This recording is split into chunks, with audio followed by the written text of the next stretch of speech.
मिंबर नूर शरीफ पर तशरीफ़ फरमा बावक़ार उलमाए किराम मुद्दहान खैरुल अनाम ख़ुसूसियत के साथ बुलबुल राजस्थान अलहाज मोहम्मद शरीफ पाली साहब क़िबला,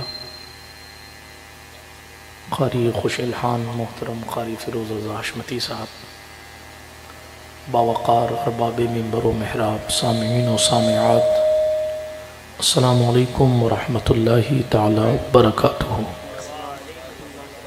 अल-फ़ातिहा इला हज़रति रूहिन नबिय्यिल करीम अलैहि तहिय्यतु व तस्लीम।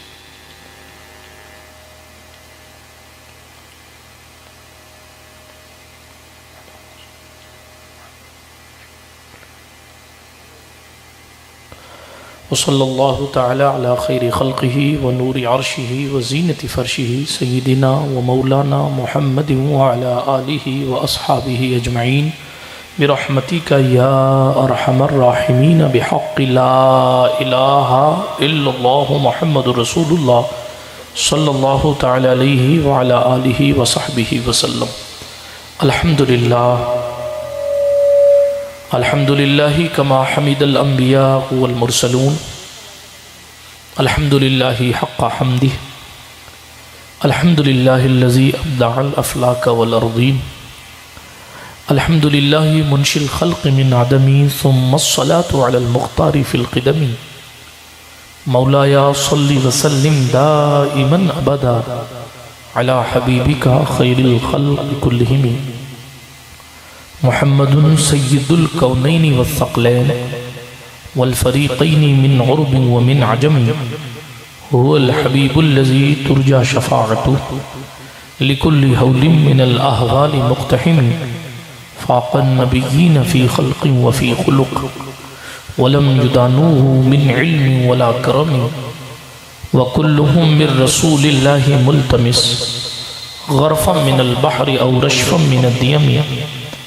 मुनज़्ज़हुन अन शरीकिन फ़ी महासिनी फ़जौहरुल हुस्नि फ़ीही ग़ैरु मुनक़सिमी, या अकरमल ख़ल्क़ि मा लिया मन अलूज़ु बिही सिवाक इंद हुलूलिल हादिसिल लमीमी, व अज़न लि सुहबि स्वलातिन मिनका दाइमा अलन नबिय्यि बिमुनहलिन व मुनसजिमी, सुम्मा रिज़ा अन अबी बकर व अन उमर व अन अली व अन उस्मान ज़िल करमी वल आलि व स्वहबी सुम्मा ताबिईन फ़हुम अहलुत तुक़ा वन नुक़ा वल हिल्मि वल करमी, या रब्बी बिल मुस्तफ़ा बल्लिग़ मक़ासिदना, या रब्बी बिल मुस्तफ़ा बल्लिग़ मक़ासिदना, या रब्बी बिल मुस्तफ़ा बल्लिग़ मक़ासिदना, वग़फ़िर लना वग़फ़िर लना वग़फ़िर लना मा मज़ा या वासिअल करमी, वग़फ़िर इलाही लिकुल्लिल मुस्लिमीन बिमा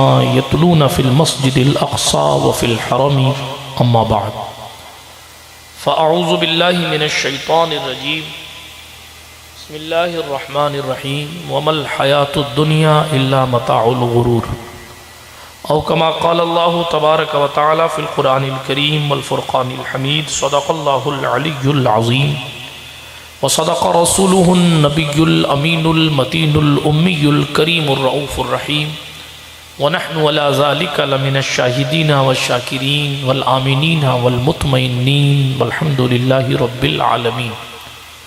ऐ अशरफ़ ज़माना ज़माने मदद नुमा, दरहाए बस्तरा ज़े कलीदे करम कुशा, सरवरा शाहा करीमा दस्तगीरा अशरफ़ा, हुर्मते रूहे पैगंबर यक नज़र कुनसूए माँ। अल्लाह सुब्हानहु व तआला के लिए तमाम खूबियाँ और तमाम तारीफ़ें हैं। मेरा और आपका अल्लाह सारी कायनात का खालिक है और हर एक चीज़ का हकीकी मालिक है। वो जिसे चाहता है इज़्ज़तें और रिफ़अतें अता फ़रमाता है। अल्लाह तबारक व तआला जिसे चाहता है ज़िंदगी देता है, जिसे चाहता है मौत देता है। अल्लाह तबारक व तआला जिसे चाहता है जवानी में मौत देता है, जिसे चाहता है बुढ़ापा दिखाता है। अल्लाह तबारक व तआला जिसे चाहता है वली बनाता है, जिसे चाहता है रसूल बनाता है। अल्लाह तबारक व तआला जिसे चाहता है मुफलिसी देता है, जिसे चाहता है बादशाहत अता फरमाता है। अल्लाह तबारक व तआला को जगाने की ज़रूरत नहीं पड़ती, वो कभी नहीं सोता। ख़ुद फरमाता है ला ताख़ुज़ुहु सिनतुन वला नौम, न उसे ऊँघ आती है ना ही उसे नींद आती है। आसमान का शामियाना उसी ने लगाया है, ज़मीन का बिछौना उसी ने बिछाया है, सारी कायनात का वो खालिक है।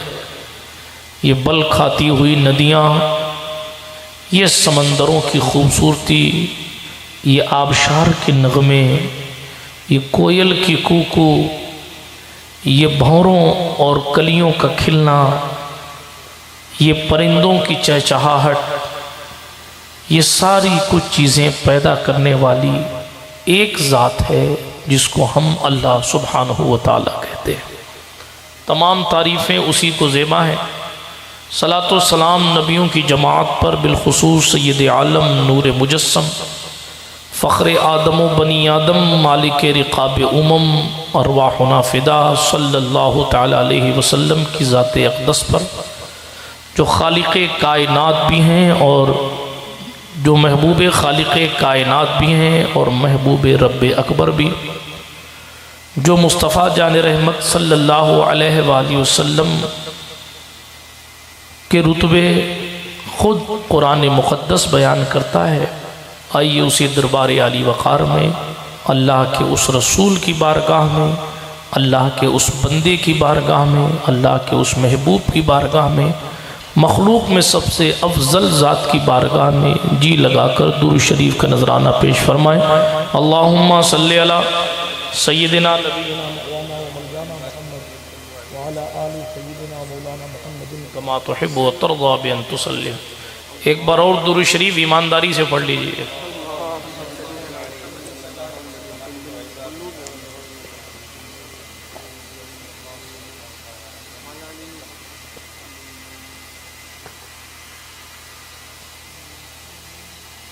सुनते हैं कि महशर में सिर्फ उनकी रसाई है, गर उनकी रसाई है लो जब तो बनाई है। मचला है कि रहमत ने उम्मीद बधाई है, क्या बात तेरी मुजरिम क्या बात बनाई है। सब ने सफ़े महशर में ललकार दिया हमको, ए बेकसों के आका अब तेरी दुहाई है। बाज़ारे अमल में तो सौदा न बना अपना, बाज़ारे अमल में तो सौदा न बना अपना, सरकारे करम तुझ में आईबी की समाई है। अब आप ही संभालें तो काम अपने संभल जाएं, या रसूल अल्लाह अब आप ही संभालें तो काम अपने संभल जाएं। हमने तो कमाई सब खेलों में गंवाई है, यूं तो सब उन्हीं का है पर दिल की अगर पूछो, ये टूटे हुए दिल ही खास उनकी कमाई है। ये टूटे हुए दिल ही खास उनकी कमाई है। मुजरिम को न शर्माओ अहबाब कफन ढक दो, मुंह देख के क्या होगा पर्दे में भलाई है। तैबा न सही अफजल मक्का ही बड़ा जाहिद, हम इश्क के बंदे हैं क्यों बात बढ़ाई है। ऐ इश्क तेरे सदक़े जलने से छुटे सस्ते, जो आग बुझा देगी वो आग लगाई है। मतला में ये शक क्या था, वल्लाह रज़ा वल्लाह सिर्फ उनकी रसाई है, सिर्फ उनकी रसाई है। आप सुभान अल्लाह कब बोलेंगे? ये कौन से मुल्क का नक्शा आपने बना रखा है? आगे सर्दी ज़्यादा लग रही है या पीछे हीटर लगा हुआ है? मैं इन आगे पहुंचने वाले लोगों से कहूँगा कि पीछे वालों को भी तरक्की करने का मौका फराहम करें और आप लोग आगे आगे आ जाएं, जल्दी जल्दी आ जाए। हालांकि मेरा मिजाज आगे पीछे बुलाने का नहीं है, लेकिन कभी कभी इस तरह भी बातें की जा सकती हैं। जल्दी से आगे आ जाइए। मैं नेकी की तरफ आगे बुला रहा हूँ आपको, लड़ने या लड़ने के लिए नहीं बुला रहा हूँ आगे। अब आप आए ही हैं बस बिस्तर छोड़ छोड़ के, आए हैं अपने चैन को छोड़कर हुसैन के नाना की बातें सुनने के लिए कि उन्होंने दीन के बारे में क्या सुनाया, क्या फरमाया। हाँ, ये माशाल्लाह बड़ा अच्छा। ये हमारे भाई, इनको वीज़ा चाहिए आगे आने के लिए तुम लोगों को, वो मैं नहीं दे सकता, उसके लिए आपको हिंदुस्तान की एम्बेसी में जाना पड़ेगा। हाँ, वो करीब करीब होने से मोहब्बत बढ़ती है। दूसरी चीज़ पता चल जाता है ना कि एक्यूरेट तादाद कितनी है। हाँ, जिन लोगों ने इस मुबारक महफिल को सजाया, जिन जवानों ने, बुज़ुर्गों ने सजाया, कई महीनों से इसके इंतज़ाम व इंसराम के फ़राइज़ अंजाम दिए, अल्लाह पाक सब की मेहनतों को कबूल फरमाए। आपने मुझसे पेशतर एक बेहतरीन सनाखा मोहतरम फ़िरोज़ रज़ा हशमती साहब से उनके पूरे रंग में आपने नात व मनक़बत समात फरमाई, और मेरे बाद वो लहजा है जिसको सुनने के हम और आप सभी इंशाअल्लाह मुंतज़िर हैं। बीच में कुछ बातें करने के लिए, आपका टेस्ट चेंज करने के लिए मैं आ गया हूँ, ताकि ये दो उर्दू में नात पढ़ रहे थे, मैंने बूसीरी की अरबी में नात खुतबे में सुना दी है। मैं भी अल्हम्दुलिल्लाह रोज़ ही नात पढ़ता हूँ, तरन्नुम में नहीं पढ़ता, लेकिन बड़े तबस्सुम के साथ पढ़ता हूँ। अल्लाह जल्ला वाला हमारी और आपकी बारगाहे रिसालत माब में नौकरी कबूल फरमाए। देखो, मैं पहली बार आपके आया हूँ, तो आप जैसा सुनेंगे वैसा ही तासुर आने वाले मेहमान के दिल पर जाएगा। आपको सर्दी अगर लग रही है तो हम कोई स्टील के बने हुए नहीं हैं। हाँ, जितनी आपको लगेगी उतनी हमें भी लगेगी। हाँ, इसलिए थोड़ा बेदारी के साथ सुनिएगा, क्योंकि अंग्रेजी में कहा जाता है first impression is last impression. पहला तासुर आखिरी तासुर होता है ना। अब ये तासुर का तर्जुमा हिंदी में मैं अगली बार करूँगा अगर याद रहा तो, लेकिन अभी सिर्फ इतना कहता हूँ कि पहली बार आया हूँ तो आपको तवज्जो से और बेदार होकर सुनना चाहिए। इसलिए हाथ उठाकर कहें या रसूल अल्लाह। हाँ, सुभान अल्लाह। अब मैं अपनी तकरीर शुरू करता हूँ, इसलिए कि मैं पहले जांच लेता हूँ जो लोग बैठे हैं वो क्या सुनना चाहते हैं और किस लेवल तक का सुन सकते हैं, उसी हिसाब से बात करने की कोशिश करता हूँ। अल्लाह के कुरान की आयत मुबारका का एक छोटा सा हिस्सा मैंने तिलावत करने का शरफ हासिल किया है। पूरी आयत पर बात की जाएगी। भाई इसका इको कम कर दो थोड़ा, मैं ये गूंज थोड़ा कम कर दो। तो कुरान मुक़द्दस की आयत करीमा का एक टुकड़ा मैंने पढ़ा है, वमल हयातुद दुनिया इल्ला मताउल गुरूर, जिसका तर्जुमा इमाम अहले सुन्नत ने कुछ इस अंदाज में किया है, दुनिया का जीना नहीं है मगर धोखे का माल।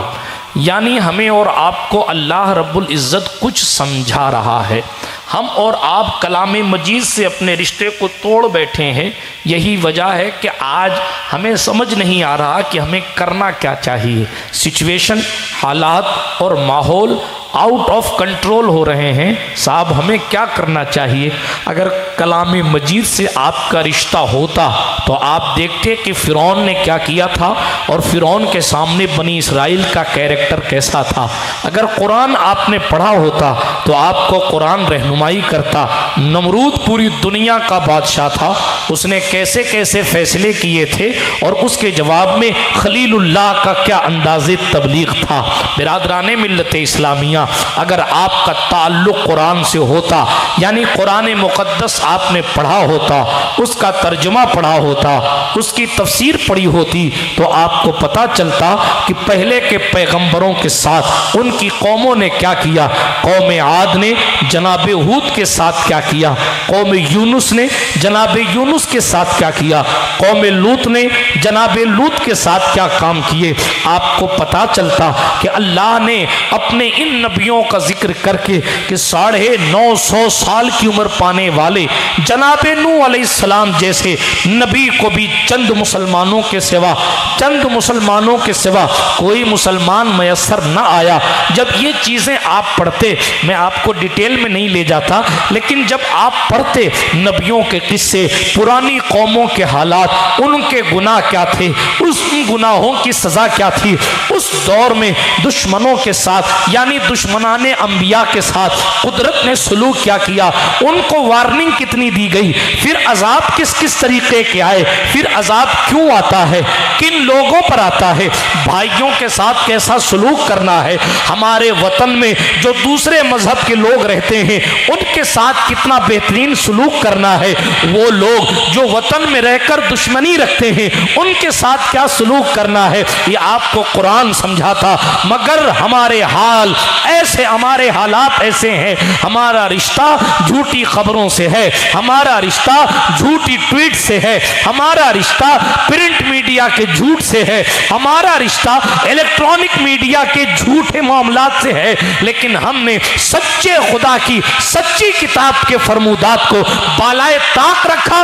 आज मुआशरा हमारी निगाहों के सामने बर्बाद हो रहा है। एक नहीं, सैकड़ों नासूर रस्मों के नाम पर, बेकार कामों के नाम पर, बुराइयों के नाम पर और तरक्कियों के नाम पर हमारी निगाहों के सामने है। मेरी कौम बेहया होती चली जा रही है, मेरी कौम की जिंदगी से सुकून खत्म होता चला जा रहा है, लोगों की आपस में मोहब्बतें और आपस का एतबार खत्म होता चला जा रहा है। रिस्क में फरावानी बहुत है मगर बरकत खत्म होती चली जा रही है, लोगों की जिंदगी अजीरन बनती चली जा रही है। आखिर क्या हुआ? तो कहने वाले ने कहा, वो जमाने में मुअज्जज से मुसलमान होकर मगर हम खार हुए तारीके कुरान होकर। कुरान मुकद्दस का साथ हमने छोड़ा, कलाम मजीद हमें ठीक से पढ़ना नहीं आता, उसके पैगामात को पढ़ना तो बहुत बड़ी बात हो गई, हमें तो कुरान भी ठीक से पढ़ना नहीं आता। और दूसरे लोग कुरान पढ़ पढ़ के इंटरनेट पर बैठकर और टेलीविज़न पर बैठकर कुरान पर बातें कर रहे हैं जी। और जो कुरान जानने वाले लोग हैं वो उनकी बातों का जवाब देने तैयार नहीं है, और जो नहीं जानते हैं वो 5-10 हज़ार रुपए के चक्कर में इंटरनेट पर बैठे हुए हैं। अल अमान वल हफीज़, माफ़ कीजिएगा अगर जुमले मेरे सख्त लगें, लेकिन मैं आपको कहता हूँ अपने अल्लाह से रिश्ता जोड़ो, अपने कुरान से रिश्ता जोड़ो। हमारी तरक्की कल भी कुरान के कदम पर, कुरान की मईयत में थी, आज भी हमारी तरक्की कुरान की मईयत में है। कल भी हमारी तरक्की हुजूर के कदमों में थी, आज भी हमारी तरक्की हुजूर के कदमों में है। कल भी मुस्तफ़ा जान रहमत का वफादार ही जीता था और आज भी मुस्तफ़ा जान रहमत का वफादार ही जीता है और जीतेगा। इकबाल ने कहा था, कुव्वते इश्क से हर पस्त को बाला कर दे, दहर में इसमें मोहम्मद से उजाला कर दे। उमर खत्ताब की जिंदगी दावत फिक्र दे रही है कि 4 ऊंट एक लाइन में खड़ा ना कर पाने वाला खत्ताब का बेटा 22 लाख मुरब्बा मील का बादशाह कैसे बना, तो पूरी उम्र की जिंदगी आपको बताएगी। सुन भाई कि मोहम्मद से वफा तूने तो हम तेरे हैं, ये जहां चीज है क्या लोहो कलम तेरे। आला हजरत ने इसको कहा, साइलो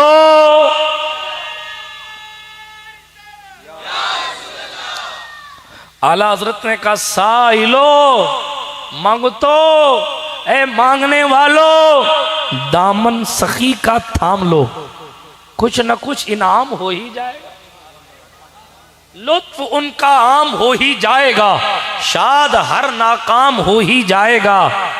ऐ रजा हर काम का एक वक्त है, दिल को भी आराम हो ही जाए। बेनिशानों के निशान मिटते नहीं, मिटते मिटते नाम हो ही जाए। इसलिए पहली गुजारिश आपके दस्तरखान पर मैंने रखी, समाअतों के दस्तरखान पर, वो ये कि कुरान पढ़ना सीखें और कुरान का तर्जुमा पढ़ना सीखें और लोगों को कुरान की तरफ लाएं। करेंगे इंशाअल्लाह। उसके लिए आधा घंटा 1 घंटा इमाम साहिबान को मजबूर कीजिए कि आपका काम घर घर फिर के फातिहा लगाना नहीं है, आपका काम हमें फातिहा लगाना सिखाना है जी। हमारे यहाँ तो ये है कि साहब अगर इमाम साहब फातिहा नहीं लगाना चाहे तो कौम उनकी फातिहा पढ़ देती जाओ हजरत अपने घर जाओ, अल्लाह की पनाह, ये गलत है, ये सही नहीं है। नतीजा ये होता है, माफ कीजिएगा, नतीजा ये होता है औरतें फातिहा लगवाने के लिए गैर महरम चेहरों को तलाश करती हैं, जिसकी शरअन इजाजत ही नहीं।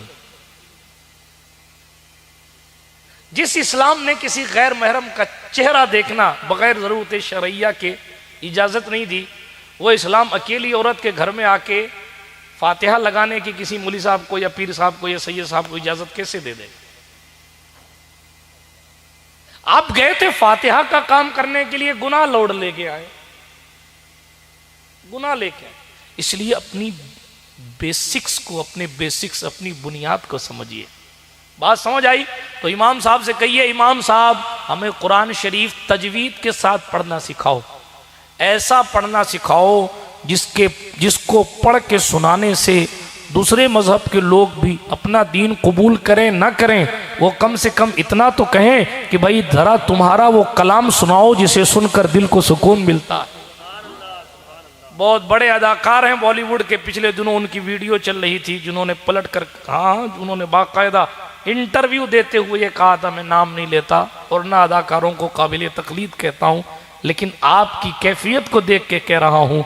उस बंदे ने कहा था मैं अकेले में कुरान सुना करता हूँ, जबकि उनका इस्लाम से कोई ताल्लुक नहीं है, ठीक है, उसके बावजूद भी वो कुरान जी। कई अस्पताल ऐसे हैं जहां सूरतुर रहमान की तिलावत लगाई जाती है ताकि मरीजों को उन मुकद्दस कलिमाते खैर से शिफा हासिल हो।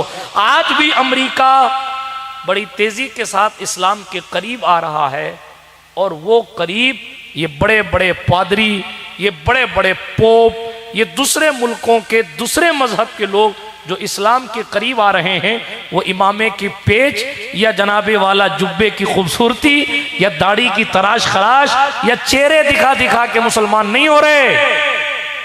आज भी हुजूर का सबसे बड़ा मोजिजा कुरान अपना तसर्रुफ दिखा रहा है। इसलिए कुरान से लोगों को जोड़िए, खुद जुड़िए पहले, तब तो जोड़ेंगे।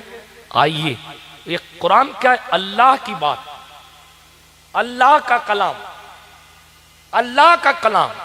कुरान ने खुद फरमाया ये कलाम इलाही है, फरमाया तंजीलुम मिन रब्बिल आलमीन, ये रब्बुल आलमीन की जानिब से नाजिल की हुई चीज है। लाया कौन? नज़ला बिहिर रूहुल अमीन, इसको रूह अमीन जिब्रील अमीन लाए। आई कहां ये किताब? अला क़ल्बिका लितकूना मिनल मुंज़िरीन औ कमा क़ाल अल्लाह फिल कुरानिल करीम। ए महबूब, आपके दिल पे आई ताकि आप लोगों को डर सुनाने वाले हों। बहरहाल कुरान है, अल्लाह का कलाम, और अल्लाह क्या फरमा रहा है? मफहूम का तर्जुमा करो, दुनिया की जिंदगी धोखे का सामान है। आज कोई प्रोफेसर साहब दुनिया के बारे में कुछ कह रहे हैं, कोई डॉक्टर साहब कुछ कह रहे हैं, कोई इंजीनियर साहब दुनिया के बारे में कुछ कह रहे हैं, कोई साहब कुछ कह रहे हैं, कोई साहब कुछ कह रहे हैं, लेकिन बात सबसे सही उसी की होगी जिसने दुनिया पैदा की, जिसने पैदा की, जिसने माइक बनाया। वो जानता है इसमें क्या अच्छाई है, क्या कमी है और क्या कमी नहीं है। कैसे चलाओगे, कहां रखोगे तो आवाज अच्छी आएगी। जिसने कुर्सी बनाई उसको पता है कि कहां हाथ लगेगा तो टूट जाएगी, कहां से कमजोर है, कहां कमी है, कौन सी इसकी ताकत है, कौन सी इसकी स्पेशलिटी है, क्या इसकी खूबसूरती है। बनाने वाले से अच्छा कोई नहीं जानता। जानता है कोई? एक बड़ा ही जानता है कुर्सी की कमी क्या है और अच्छाई क्या है। दवाई बनाने वाला जानता है ये गोली के साथ अगर फला गोली ले ली जाएगी तो किस तरीके से उसके साइड इफेक्ट हैं और किस कदर नुकसानात होंगे। समझाने के लिए कह रहा हूं, जब गोली बनाने वाला, दवाई बनाने वाला, माइक बनाने वाला, कुर्सी बनाने वाला, स्टेज बनाने वाला, टेंट बनाने वाला इसकी कमी के बारे में जानता है तो दुनिया बनाने वाले से अच्छा कौन जानेगा।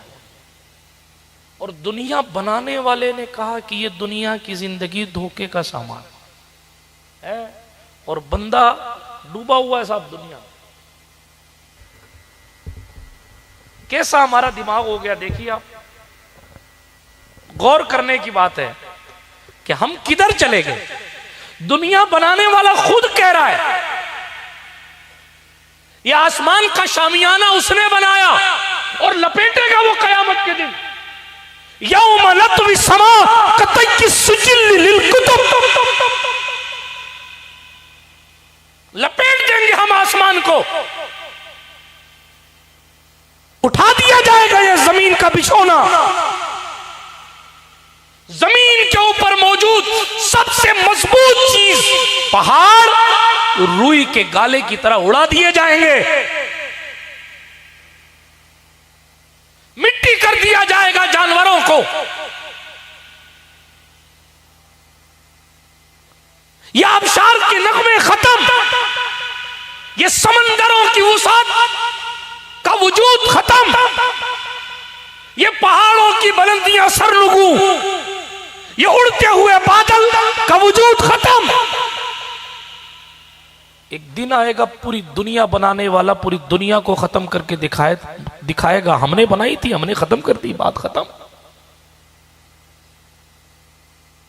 तफसील पढ़नी है सूरह इन्फितार उठा के पढ़िए। इज़ा समाउन फतरत, सितारों का क्या होगा, आसमान का क्या होगा, चांद का क्या होगा, सूरज का क्या होगा।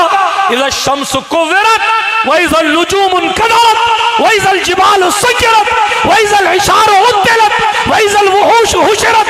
मैं फिर कभी कयामत सुनाऊंगा, मगर अभी सिर्फ सूरत की तरफ रहनुमाई करके जाता हूं। खोलिए कुरान और पढ़िए और आपको आपके उलमा बताएंगे उस दिन क्या होगा। अभी मैं सिर्फ इतना कहता हूं, पैदा करने वाला अच्छे से जानता है कि ये चीजें खत्म कैसे की जाएं। एक रोबोट बनाने वाला जानता है मेरा रोबोट कैसे चलता है, और कौन सा स्क्रू बंद कर दूंगा तो पूरी की पूरी मशीन काम करना बंद कर देगी।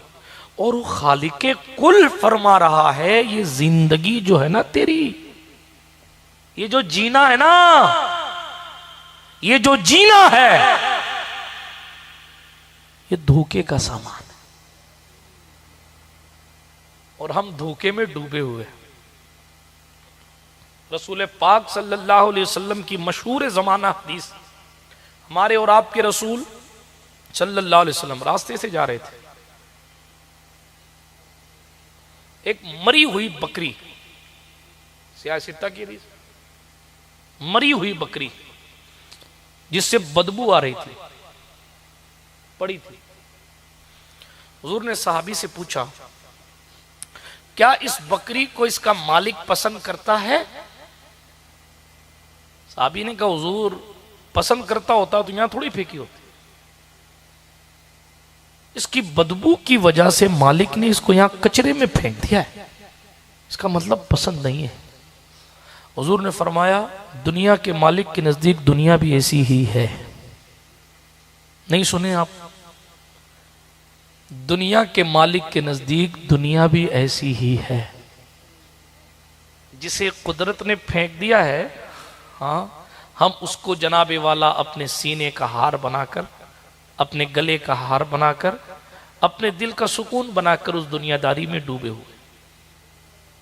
ये दुनियादारी क्या है इसकी भी वजाहत कर दूं, वरना आप समझें कि मैं जंगलों में जाने की बात कर रहा हूं, आप समझें कि मैं रिश्तों को तोड़कर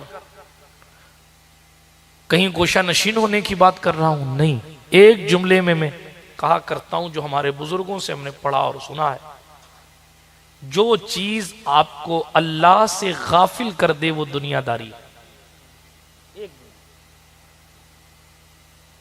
जो चीज भी आपको अल्लाह से गाफिल कर दे वो दुनियादारी है। शादी के मौकों पर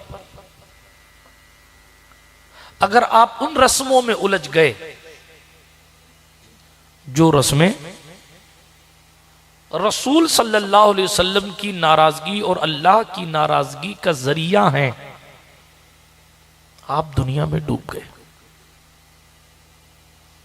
गए दुनिया में। बल्कि और आगे बढ़ के कह दूं,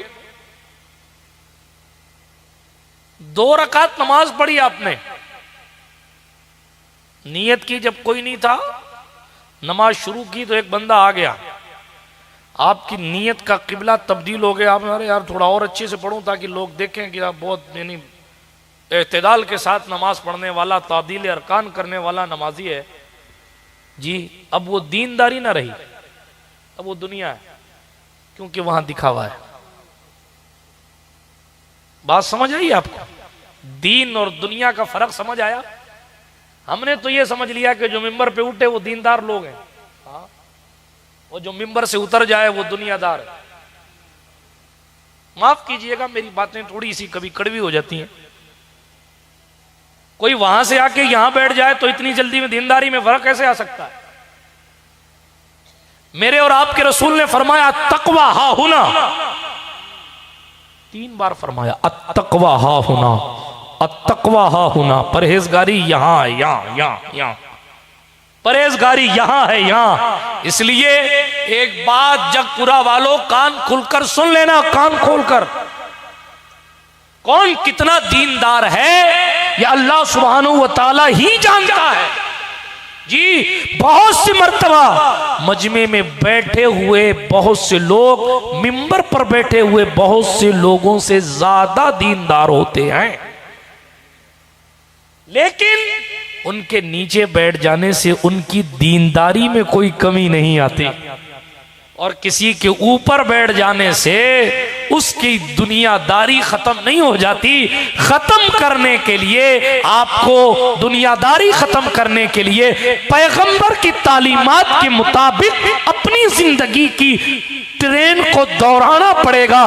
जब आपकी ट्रेन हुजूर की सुन्नतों पर दौड़ेगी, आपकी जिंदगी की ट्रेन, तभी आप दुनियादारी से निकलकर दीनदारी की तरफ आएंगे। अल्लाह अकबर कबीरा। मैं आपको और आसानी के साथ समझाने की कोशिश करूं। हर कोई काम कीजिए, उसका मकसद अल्लाह की रजा रखा कीजिए, उसका मकसद रसूल पाक सल्लल्लाहु अलैहि वसल्लम की रजामंदी रखा कीजिए। दुनिया कहे, लोग कहें कि साहब ये काम अच्छा नहीं है, लेकिन आप जानते हैं ये काम मैं क्यों कर रहा हूं। हिसाब भी उसको देना है जो दिलों के हालात को जानता है। हमें और आपको जो चोट लगती है वो यहीं आके, मुफ्ती आजम हिंद ने कहा था, नफ्से बदकार ने मुझ पर ये कयामत तोड़ी, अमले नेक किया भी तो छुपाने न दिया। अमले नेक किया भी तो छुपाने। इसलिए मैं अपने इस्लामी रिश्ते की माओ बहनों से भी कहूं और अपने जवानों और बुजुर्गों से भी कहूंगा, दुनियादार ना बनो, दीनदार बनो। और दीनदार बनने के लिए दीन सीखो। भाई दीन सीखोगे तभी तो दीनदार बनोगे। कौन सी चीज सुन्नत है, कौन सी चीज वाजिब है, ये पढ़ोगे, सुनोगे, पूछोगे, तभी तो पता चलेगा। वरना वजू में जो काम फर्ज था आपने उसको छोड़ के 7 बार वजू कर लिया तो क्या वजू हो जाएगा?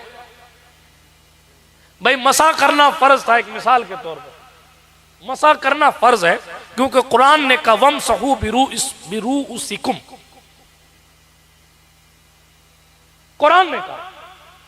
अब कोई आदमी आए, मैंने 7 बार वजू किया, मसा नहीं किया, हाथ धोया, कुल्ली करी, नाक साफ किया, चेहरे पे पानी डाला, चेहरा धोआ, हाथ धोया, पांव धो लिया, 7 कुएं से वजू करके आया हूं, मेरा वजू क्यों नहीं होगा?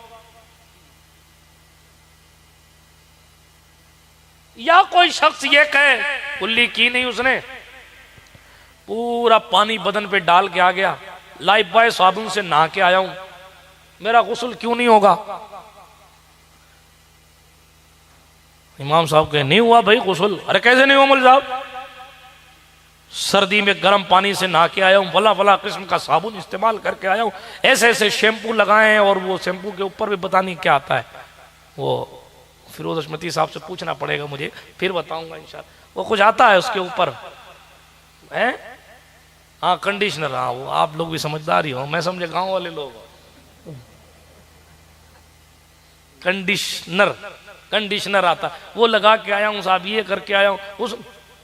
मौलवी साहब कहेंगे ओ बेवकूफ, कुल्ली करना फर्ज है गुस्ल में, कुल्ली तूने कुल्ली तो करी नहीं, 7 कुएं के पानी से नहा के भी पाक नहीं होगा क्योंकि कुल्ली फर्ज है। उस गरीब को पता ही नहीं था कुल्ली करना फर्ज। समझाने के लिए कह रहा हूं, एजुकेशन नहीं होगा, इल्म नहीं होगा तो आपको क्या पता क्या सुन्नत है और क्या फर्ज। एक बुढ़िया थी डोगरी, एक मस्जिद के सामने भीख मांग रही थी, मस्जिद के सामने भीख मांग रही थी। एक कोई इमाम साहब की तरह होशियार आदमी वहां से गुजरा और कहा भाई बड़ी भी यहां क्यों मांग रही हो भीख? मेरा बेटा परदेश चला गया, मेरे पास कुछ पैसा नहीं है तो क्या करूंगी, घर चलाना है। कहा बेटा पैसा दे के नहीं गया? पैसा दे के गया था, खत्म हो गया। वहां जाके पैसा नहीं बेचता? नहीं कुछ नहीं बेचता, बस एक रंगीन कागज बेचता है। क्या कहा? रंगीन कागज बेचता है और कुछ नहीं बेचता। वो बेचारे बुद्धिजीवी आदमी थे, वो वहां पहुंचे, चलो अपने घर ले चलो, मुझे दिखाओ कि वो रंगीन कागज क्या बेचता है, तू आखिर क्यों यहां भीख मांगती है। अल्लाह अकबर। वो अपने घर ले गई ना, उसने जमा के रखे हुए थे रंगीन कागज, वो मालूम क्या थे? पैसों के ड्राफ्ट थे। हाँ, तकरीबन 30 लाख रुपए की मालिका थी वो औरत। कितनी? 30 लाख रुपए की मालिका थी वो औरत, तकरीबन 30 लाख रुपए की। लेकिन वो सब चेक और ड्राफ्ट की शक्ल में थे। उसको पता ही नहीं, बेचारी पढ़ी लिखी थी नहीं, तो उसको नहीं पता कि रंगीन कागज क्या है। अरे रंगीन कागज नहीं है, ये हजारों नोट लाने का जरिया है। लेकिन उसको पता नहीं। कमोबेश हमारी कंडीशन ये हो गई, कुरान में हीरे जवाहरात से ज्यादा कीमती चीजें हैं, लेकिन हम समझते हैं बस है अल्लाह का कलाम है, इसको चूमा ऊपर रख दिया। हालांकि ये बेखबर नुजूमी तुम्हें क्या बताएंगे, कल होने वाला क्या है कुरान में पढ़ो। बात समझ आई? इसलिए जब पढ़ेंगे तो पता चलेगा कि हमें क्या करना है और जिंदगी कैसे गुजारनी है। जब तक जानेंगे नहीं कि सुन्नत क्या है और फर्ज क्या, तब तक उस पर अमल कैसे करेंगे। अमल करने के लिए जानना जरूरी। इसीलिए मैं फिर कहता हूं, पढ़ने के लिए टाइम निकालिए। और पढ़ाई करने की कोई उम्र नहीं होती। हाँ जी, बहुत सारे सहाबा ऐसे जो 40-40 साल की उम्र में मुसलमान हुए जी, और उस 40 और 45 और 50 साल की उम्र में जाकर कुरान सीखा उन्होंने। हाँ, तो ये किसने कह दिया कि साहब जो 18 साल से ऊपर का हो गया वो पढ़ाई नहीं कर सकता, जिसकी शादी हो गई वो पढ़ाई नहीं कर सकता? नहीं, उतलुबुल इल्म मिनल महदी इलल लहद, माँ की गोद से लेकर कब्र की गोद तक इल्म तलाश करना ये वफादार का शिआर हुआ करता है। बहुत दूर बात को नहीं ले जाता, लेकिन अर्ज ये कर रहा था, अपनी जिंदगियों में इनकलाब लाने के लिए पढ़ना जरूरी है। पढ़ना, दीन का इल्म भी पढ़िए, सिस्टम में जाने के लिए भी इल्म हासिल कीजिए। हाँ, कॉलेजेस, अच्छे वकील बनिए, अच्छे डॉक्टर बनिए। आपने साहब ये तो दुनियादारी नहीं। नहीं, किसने कह दिया? मैं आपको जमानत देने आया हूं। आप अगर किसी भी हुजूर के उम्मती का इलाज इस नियत से कर रहे हैं कि हुजूर खुश हो जाएं, हुजूर खुश हो जाएं, तो आप 36 रुपए के लिए नात पढ़ने वाले और 32 रुपए के लिए तकरीर करने वाले मुकर्रिर और नात खां से अच्छे हैं। क्यों? क्योंकि आप मुखलिस हैं, आपको उस पर सवाब मिलेगा। नहीं समझ में आई बात? कोई वकील साहब किसी मजलूम पर जुल्म होने से रोकने के लिए, अल्लाह की रिजा के लिए, रसूल से बदला पाने के लिए एड़ी चोटी का जोर लगा देते हैं। यही तो दीनदारी है, यही तो दीनदारी। दीनदारी के लिए फिर कोई अलग से लिबास थोड़ी ओढ़ा जाता है। दीनदारी कहते किसे? हर वो चीज, हर वो काम जो तुम्हें खुदा के करीब कर दे उसे दीनदारी कहते हैं। हर वो अमल जो तुम्हें खुदा वंदे करीम का बना दे उसे दीनदारी कहते हैं। इसलिए दुनियादार न बनी। पैगंबर ने फरमाया, एक बात और क्लियर कर दूं, लोग साहब फलाने के पास फॉर्च्यूनर है, फलां के पास 70 घर है, फलां के पास ये, फलां के पास ये मुस्तफा फरमाते हैं सल्लल्लाहु अलैहि वसल्लम, सुन लीजिए कान खोलकर, हुजूर फरमाते हैं पूरी दुनिया अल्लाह के नजदीक एक मच्छर के पर के बराबर भी हैसियत नहीं रखती। अगर होती इतनी हैसियत अगर मच्छर के पर के बराबर भी दुनिया की हैसियत अल्लाह के नजदीक होती तो अल्लाह पाक अपने दुश्मनों को एक घूंट पानी भी नहीं पीने देते, अपने मुनकिरीन को एक घूंट पानी भी नहीं पीने। यह हदीस शरीफ है। पता चला असल क्या है, असल है दीनदार बनना। मेरे करीम मुस्तफ़ा सल्लल्लाहु ताला अलैहि वसल्लम के दीवानों, मैं आपको बताऊं तेजी के साथ, दामने वक्त में गुंजाइश कम बची है। हजरत सरकार सुल्तान इब्राहिम इब्ने अदहम है, अपने महल के अंदर सो रहे हैं। मशहूर सा किस्सा है लेकिन जोड़ रहा हूं बात। अपने महल के अंदर सो रहे हैं और सुते सुते अचानक उनके छत पे चलने की आवाज आई। छत पे बादशाह के महल के छत पे कोई चल रहा। इन्होंने कहा, हजरत इब्राहिम बिन अदहम ने, ओ कौन हो, क्या तलाश कर रहे हो, इंसानों की जिन्नात हो? उन्होंने कहा कुछ नहीं, हमारा ऊंट गुम गया, हम ऊंट तलाश कर रहे हैं। क्या कहा? ऊंट गुम गया। ऊंट समझते हैं आप लोग? और पीछे वाले बहुत खामोश बैठे हुए। ऊंट नहीं समझते तो इतना डर क्यों रहे, खा दौड़ी जाएगा। समझते हो ना? ऊंट तलाश कर रहे हैं। तो बादशाह ने कहा, ओ भाई यहां कहां ऊंट मिलेगा, ये बादशाह का महल है, चौराहा कोई जंगल है? तो खूबसूरत सा जवाब उस मखलूक ने दिया था, ओ इब्राहिम अदहम, जब बादशाह की छत पर ऊंट नहीं मिल सकता तो बादशाह के तख्त पर खुदा कैसे मिलेगा? फिर सुल्तान इब्राहिम अदहम, और भी रिवायात हैं। एक रिवायत में वो हिरनी के पीछे भागे थे और उसने पलट कर कहा था।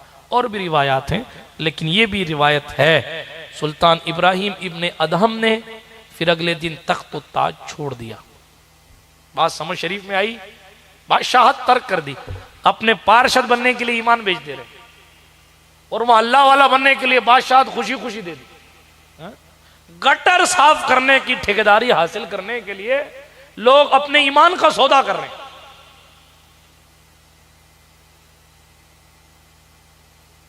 वहां बादशाह बाप दादाओं से मिली है, लेकिन अल्लाह की बारगाह में मुकर्रब होने के लिए बादशाह छोड़ दी। और मालूम आपको, कहते हैं सर्दी की रातों में मैं जंगलों में फिरा करता था। एक बार मैं नमाज पढ़ने के लिए गया, अल्लाह अकबर, कपड़े मैले से थे। कल का बादशाह, 7 मुल्कों पर हफ्त अकलीम की शहनशाही करने वाला, अल्लाह अकबर, ऐसा बादशाह आज गंदे कपड़े बज़ाहिर पहनकर फकीराना हालत में नमाज पढ़ने गया। लोगों ने धक्के दे दिए जी। कहते हैं मैं सीढ़ियों से गिरता था, तो जितनी सीढ़ी से गिरता था अल्लाह के नजदीक उतना दर्जा मेरा बुलंद हो जाता। अल्लाह के नजदीक मेरा दर्जा उतना बुलंद हो जाता। आज हम और आप खुदा जाने कैसे कैसे ख्वाब देखते हैं। जनाब, बुजुर्गों की जिंदगी उठाकर पढ़िए, ऐसे ऐसे अल्लाह वाले जिनके नाम से आज जनाब ट्रकें चल रही हैं, ट्रेनें चल रही हैं, ऐसे ऐसे अल्लाह वाले जिनके नाम से हमारे आपके घर चल रहे हैं। किसी ने अपने मशाइख का बिस्तरा कंधे पर उठा के फिरा है, कोई अपने पीर का उगलदान पी जाया करता था, कोई थूक की और सुपारी की गिलोरी अपने मुंह में रखकर, कोई जूतियां सर पे उठाकर, कोई जनाबे वाला, ये कौन है जिसे अमीर खुसरू कहा जाता है? महबूब इलाही के खड़ाऊ, महबूब इलाही की जूतियां जंगल में उठाकर अपने कंधे पर रखकर हजारों रुपए तोहफे में दे देने वाले मुरीद को अमीर खुसरू कहा जाता। किसी ने अपने पीर का उगलदान उठाया और पी लिया। कोई गरीब नवाज है तो अपने मुर्शिद का 12-12 साल तक बिस्तरा अपने कंधे पर उठाकर अपने पीर के साथ फिरता रहा, तो जाकर इस मंजिल को पहुंचा है। आज हम सोते सोते समझते हैं कि हम यूं ही वली बन जाएंगे, हम समझते हैं कि हमारी जिंदगी में यूं इनकलाब आ जाए। उसके लिए कुर्बानी देनी पड़ेगी।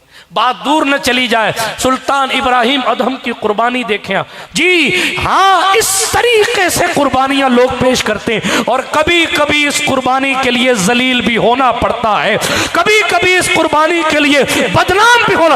आज सुन्नुल मिस्री की सदाकत की कसमें खाई जाती है। कल दौर था कि 300 उलमा ने उनके काफिर होने का फतवा दे दिया था। अल्लाह अकबर कबीरा, बात दूर नहीं ले जाना चाहता। आप कहेंगे बहुत गहराई में चले गए, लेकिन बेदम ने बहुत खूबसूरती के साथ 2 मिसरे में कहा, सारी दुनिया की निगाहों से गिरा है बेदम, सारी दुनिया की निगाहों से गिरा है बेदम। तब कहीं जाके तेरे दिल में जगह पाई, तब कहीं जाके तेरे दिल में जगह पाई। बात समझ आई? ये ऐसी आसानी से मंजिलें नहीं मिलती। इब्राहिम अदहम, अल्लाह अकबर, मैं उनके बारे में क्या बताऊं क्या जो, लेकिन बादशाहत तर्क करके जंगलों में रहते और लकड़ियां उठाते, लकड़ियां जाकर बाजार में बेचते, उससे जो पैसा आता उससे रोटी खरीदते और रोटी को ले जाके फकीरों में तकसीम कर देते।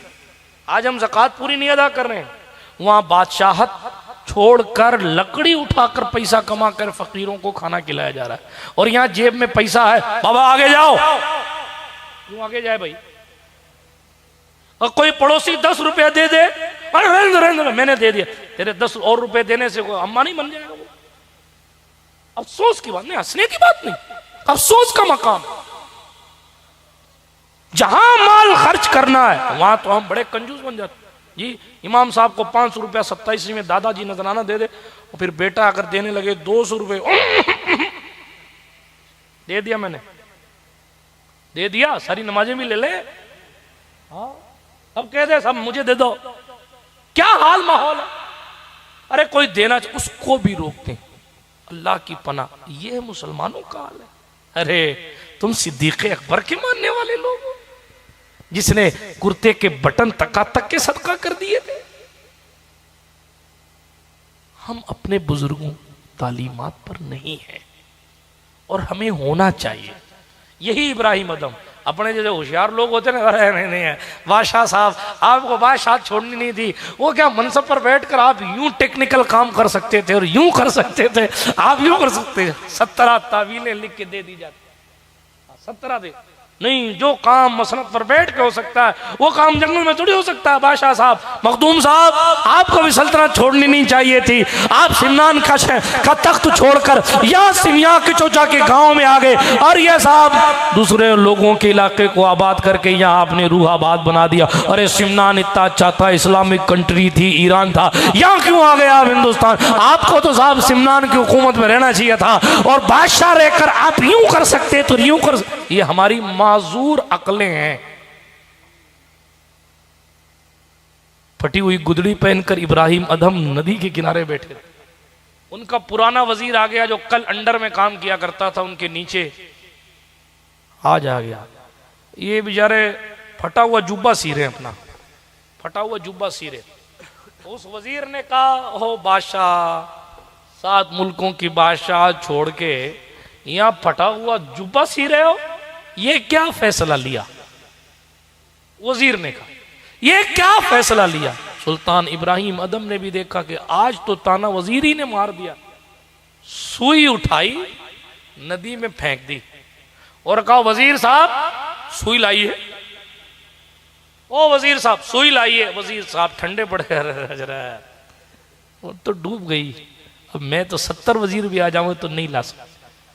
हजरत इब्राहिम अदम ने मुंह किया समंदर की तरफ या नदी की तरफ, मछलियों मेरी सुई लाओ। मछलियां, सारी मछलियां सुई ले लेकर आ गई। रिवायतों में यहां तक भी हमने सुना है कि कुछ मछलियां सीप के मोती ले आई, कोई सोने की सुई ले आई, और एक मछली थी जो ओरिजिनल सुई लाई।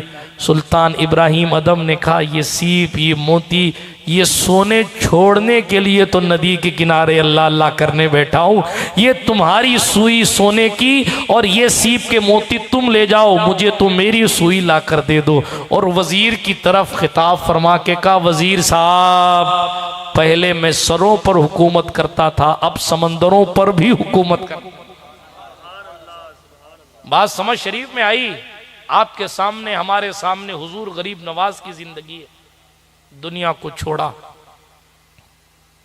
दुनिया को छोड़ा, दीनदारी में लगे रहे।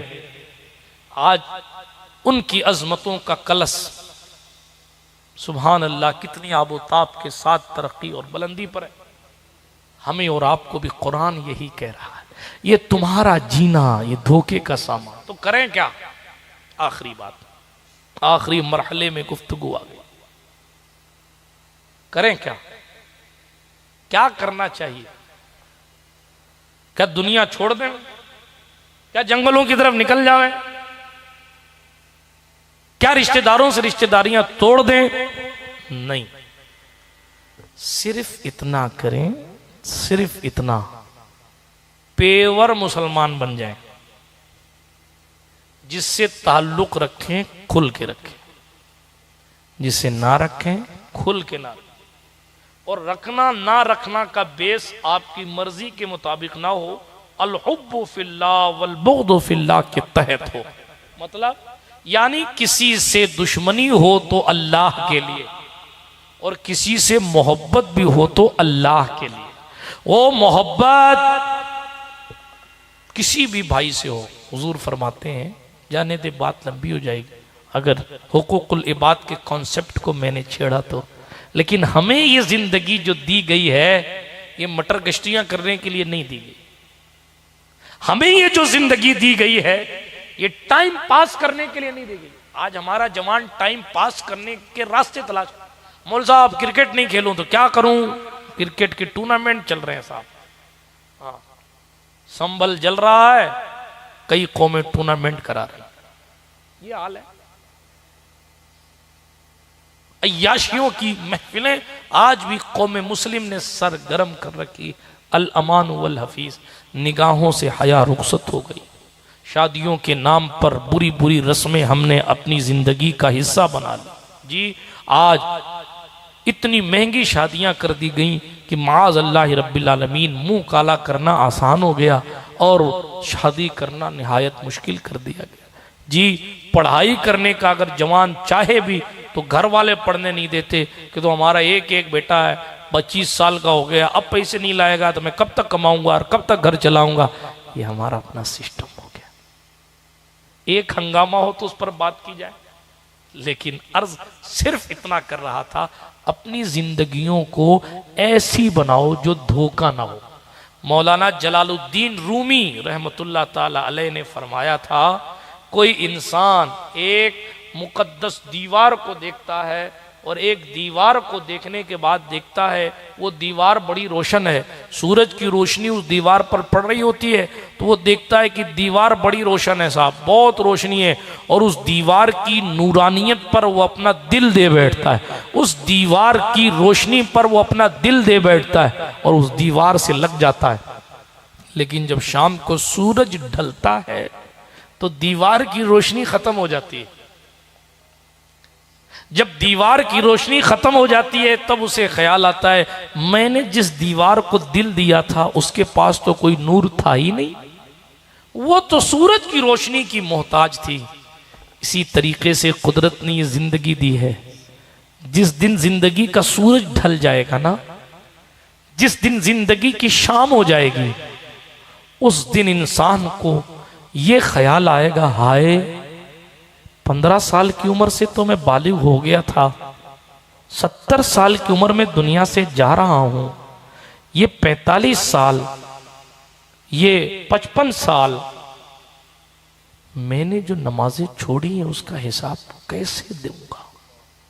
लेकिन अब क्या करना, अब तो 55 साल गुजर गए, इससे पहले कि सांसों की माला टूट जाए, इससे पहले कि जिंदगी का सूरज ढल जाए, इससे पहले कि ये जवानी का सूरज ढल जाए, इससे पहले कि हमारी और आपकी जिंदगी की शाम हो जाए, हमें और आपको दीनदार बनना है, क्योंकि कुदरत ने हमें दीनदार बनने के लिए ही पैदा किया।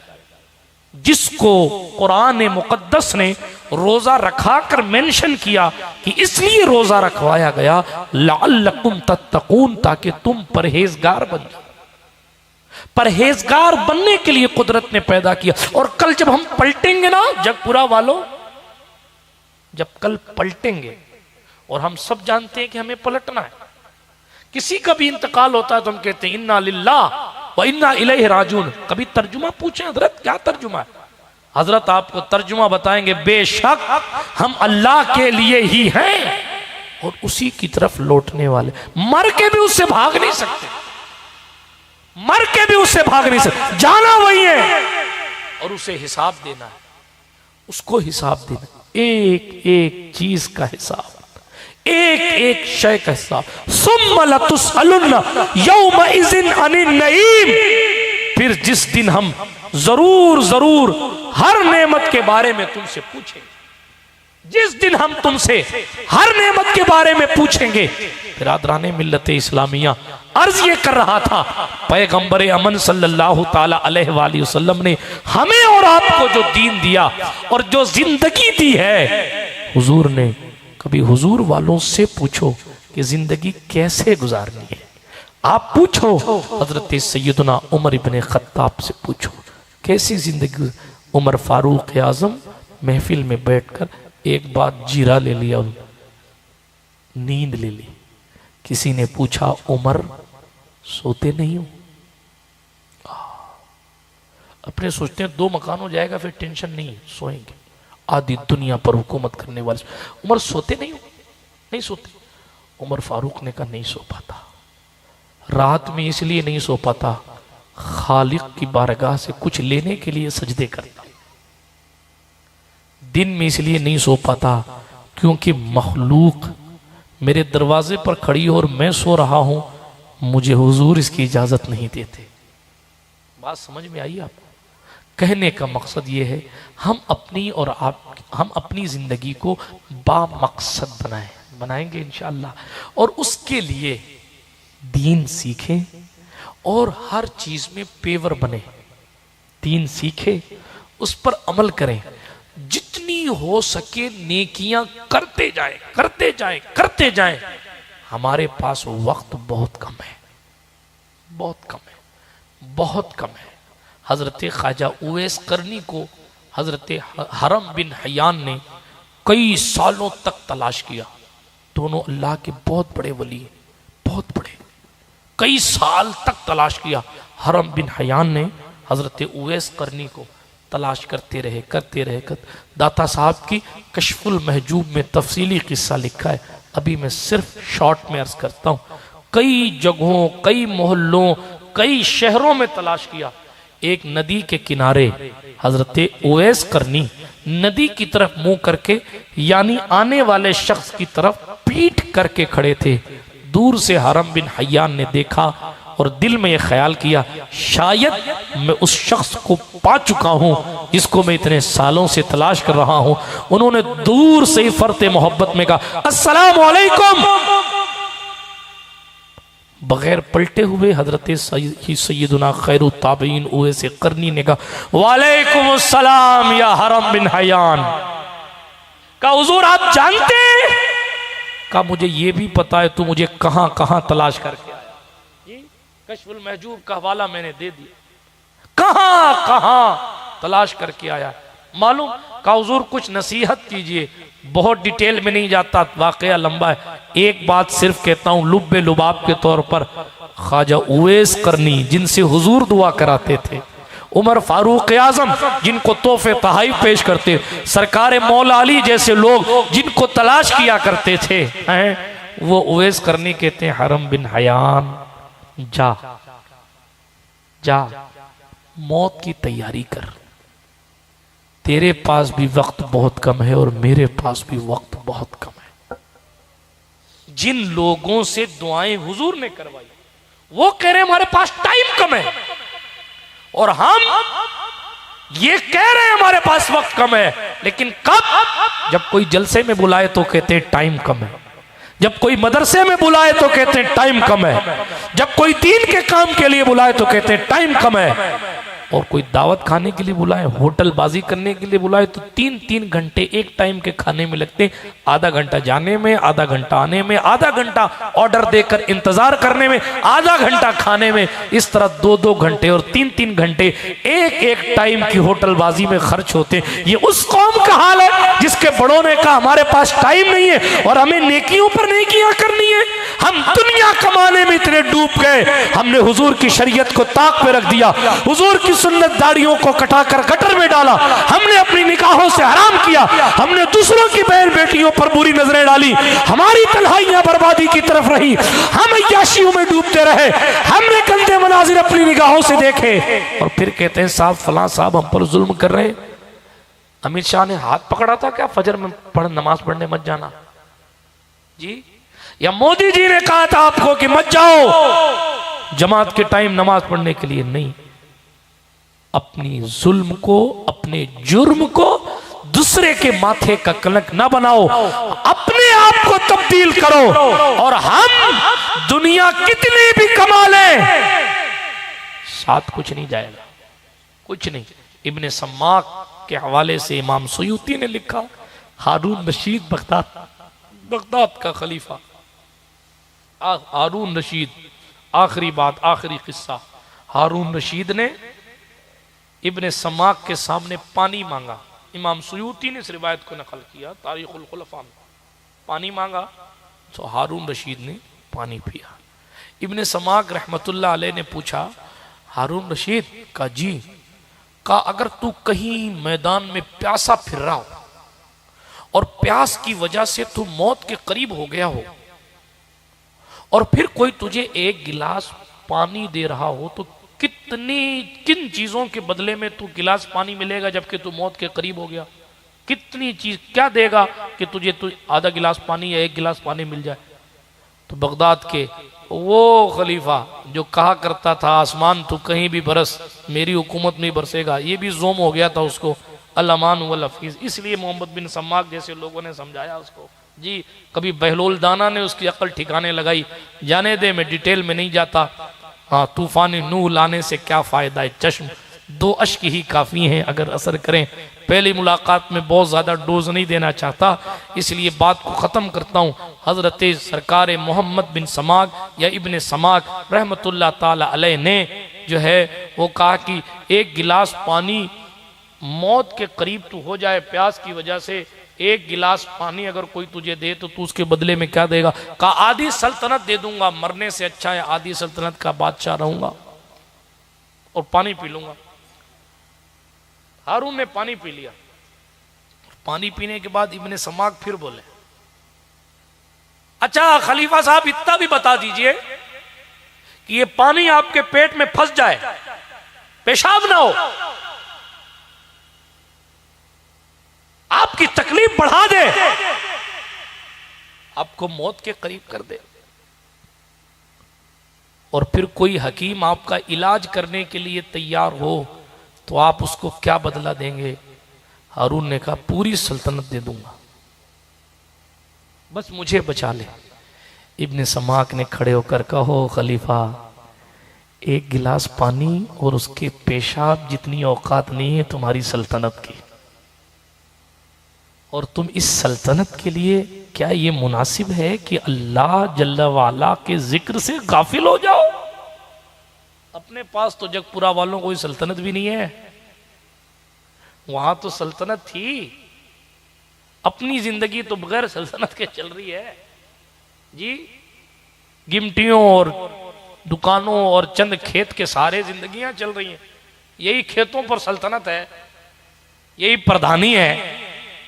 क्या है हमारे पास? कुछ नहीं हमारे पास। हारून रशीद की आंखें झुक गई। इब्ने समाक के इस कौल से हमें और आपको इबरत हासिल करनी चाहिए। हम 10 ट्रक खरीद के भी आखिर मर ही जाएंगे। 60 ट्रक तो नहीं ले जाएंगे, साथ क्या ले जाएंगे? नेकियां साथ ले जाएंगे। इसलिए आज से कमर बांध लीजिए, मोमिन को देखकर मुस्कुराएंगे ताकि नेकी कमाएं, पानी भी पिएंगे तो हुजूर की सुन्नत को याद करके ताकि नेकी मिले, नमाजों की पाबंदी करेंगे, रोजे आने वाले हैं आएंगे तो रोजे रखेंगे, जो अल्लाह ने माल दिया है उसकी ज़कात अदा करेंगे, रिश्तेदारों का ख्याल करेंगे, सदका व खैरात करेंगे, यानी हर किस्म की नेकी करें ताकि बरोज़े क़यामत अल्लाह जल्ल वाला हमें और आपको नेक लोगों में शामिल फरमाए। इस धोखे वाली ज़िंदगी में अल्लाह पाक हमें धोखे से निकाल कर असली ज़िंदगी जीने की सआदत बख्शे। गुफ्तगू के दरमियान कोई जुमला गैर शरई निकल गया हो तो अल्लाह पाक मुआफ़ फरमाए। अस्तग़फिरुल्लाह ताला रब्बी मिन कुल्लि ज़ंबिन व अतूबु इलैहि सुब्हानका ला इल्म लना इल्ला मा अल्लमतना इन्नका अंतल अलीमुल हकीम। व आखिरु दावाना अनिल हम्दुलिल्लाहि रब्बिल आलमीन।